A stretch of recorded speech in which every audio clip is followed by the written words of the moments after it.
I became a full-fledged Christian. But yes, I believe in it, but I don't understand a lot of what is going on here.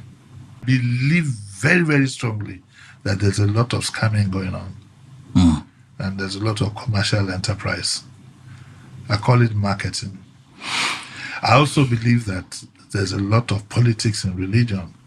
And that's why I will never forget that the very early born-again churches in this country flew the American flag. I don't think it was a coincidence. You know, so I have that, of course. I used to think that I know what everything that happened to Western me countries can be up to. No doubt. They've successfully screwed their people's minds now, where you hear something like my heaven helper. Everything is about help, success, money. A pastor, Yomi, or what, I forgot his name, said that Jesus Christ never visited poor people. How can a true Christian say that? There was a line where he said he hated poor people. I was like... He hated poor people. And somebody would believe that. There was another one who said that you should put up your phone and you'll get an alert. And people believe all these things. Of course, I believe that there must be some element of mass hypnosis. A lot of our pastors are very dangerous people. Very, very dangerous people. Very, very, very dangerous people. To the point that some of them must be in the occult. How do they do it? How do they do it? Is it just by word of mouth? So it's nothing new. I mean, even Jesus had a bone to pick with the religious leaders of his time. Yeah. He called them all sorts. Yeah. Hypocrites, whitewashed graves. A lot of them. I don't believe that if you have a calling, I don't believe that if you have the calling, you'll have the presence of mind to amass wealth. Any calling. And I learned this from Fela Kuti. Welcome back to Chokitable Media. Here you have JD Jimmy Disu, a renowned journalist, and an elder statesman describing the Nigerian pastors and thier ways. All you've heard from him is the truth, owing to the happenings in the churches around Nigeria and the way the pastors have turned themselves to the lords of men due to gulibility of their followers, most especially the women folks.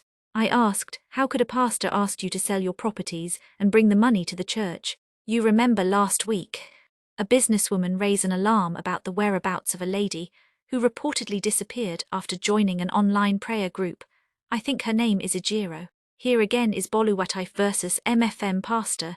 Meanwhile, the world is eagerly anticipating Pastor Olukoya's response to all the reports leveled against him, yet the controversy continues to unfold, and many people are hoping he will step forward to clarify his position and restore his reputation. This is Boluwatife, another lady claiming to be a victim of Pastor DK Olukoya. She is here in this video listing out the number of atrocities committed against her by the pastor and how she got used, hypnotized and manipulated to the extent that she was abandoned by her parents. Bolu said she has lost hope completely. Let's watch, but don't forget to share, like and subscribe to let other people be aware and careful in thier dealing faith-wise. Olukoya,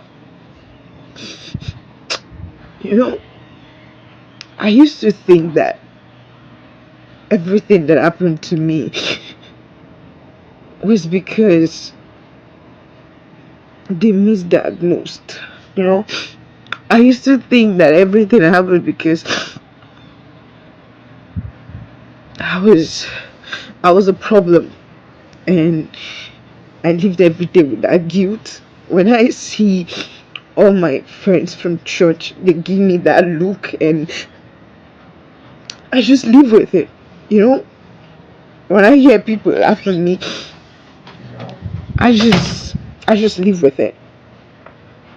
And I try to be that person everybody wants me to be. I try to be that person everybody tells me I have to be.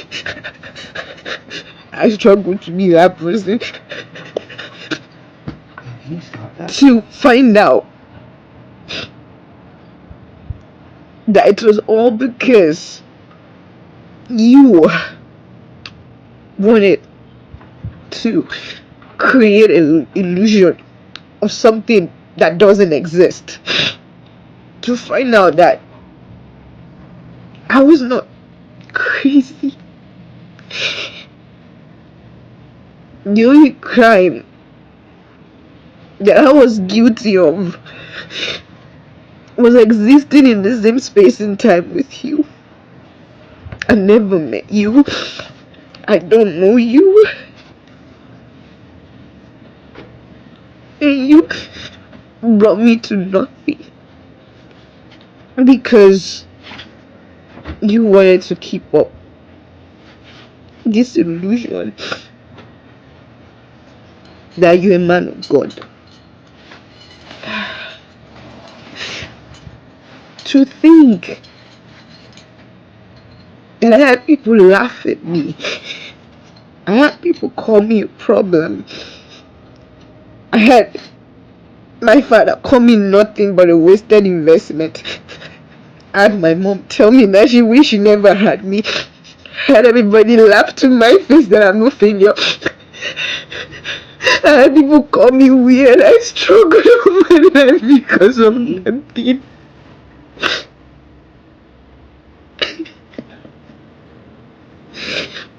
You made profit of my struggle. You made me pray to God for death every day because I just hated my life. I tried to fit in, I couldn't. I tried to do everything else because you wanted to keep on breathing.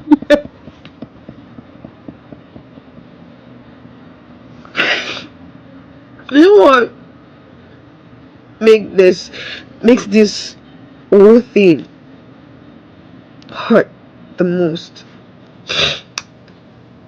The only crime I'm guilty of is existing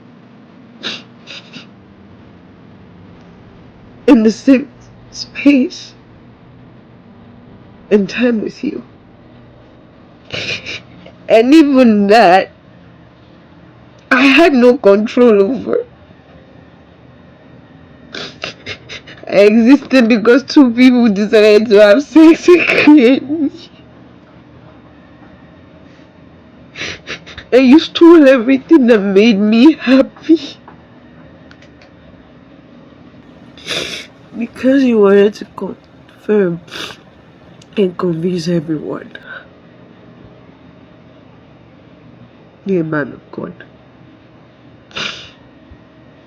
You made them tie me like a goat for nothing. You made me look like a lion for 15 years for nothing. You made them beat me up for nothing. You made me sit on mountains and wish I would just fall off for nothing. You made me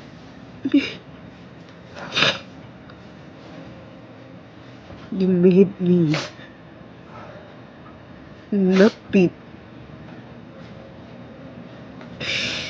because you wanted to keep a charade and create something that doesn't exist. I've never met you before in my life. Beyond seeing you at Palmer's Changes, watching you on TV, beyond seeing you at Prayer City, even from a distance, I never spoke to you, and you've reduced my life to nothing because of a lie. And the only thing I'm guilty of is existing in the same space and time with you. Thank you for watching. If you're new to this channel, consider subscribing so you won't miss out any of our latest video.